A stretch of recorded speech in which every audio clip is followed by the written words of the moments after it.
for the total energy of electron in the nth orbit of an atom and time period of the revolution using the Bohr postulates. So in the previous video we have discussed how to find the radii of the nth orbit and velocity of the electron in a particular orbit. So radius or radii is given by epsilon naught h square pi m e square into n square.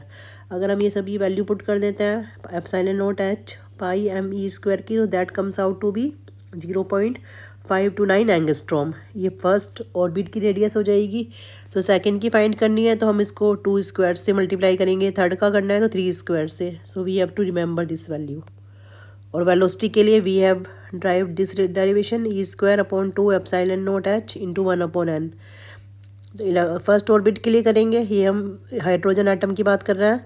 So v1 upon n. तो v1 अगर हम find करेंगे by using this value तो that's come out to be 2.186 into 10⁶ upon n. तो अगर हमें second orbit की find करनी है तो 2 से डिवाइड करेंगे, थर्ड की करनी है तो 3 से. तो वेलोसिटी जितना नंबर ऑफ ऑर्बिट बढ़ते रहेंगे वेलोसिटी कम होती रहेगी, रेडियस बढ़ती रहेगी. Now to find the kinetic energy, we know that kinetic energy is half mv square. तो यहाँ पर हमने देखा है कि ये एक इलेक्ट्रॉन मूव कर रहा है किसी सर्कुलर ऑर्बिट में जिसकी रेडियस आर एन है, वेलोसिटी वी एन है.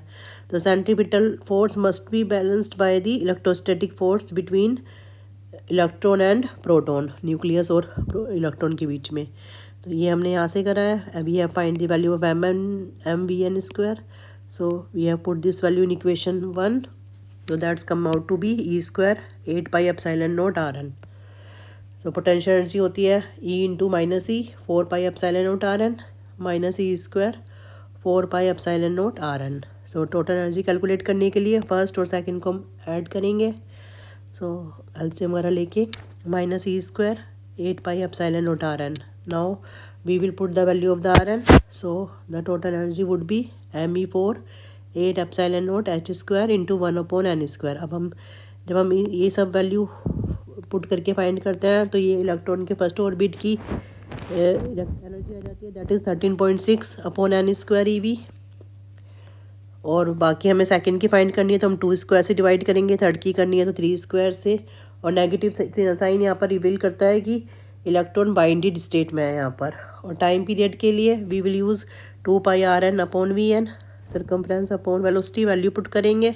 सो time period would be T1 into N3. और T1 अगर हम यहाँ पे ये वैल्यूज़ पुट करके कैलकुलेट करेंगे तो that would be 1.52 into 10⁻⁻16 second.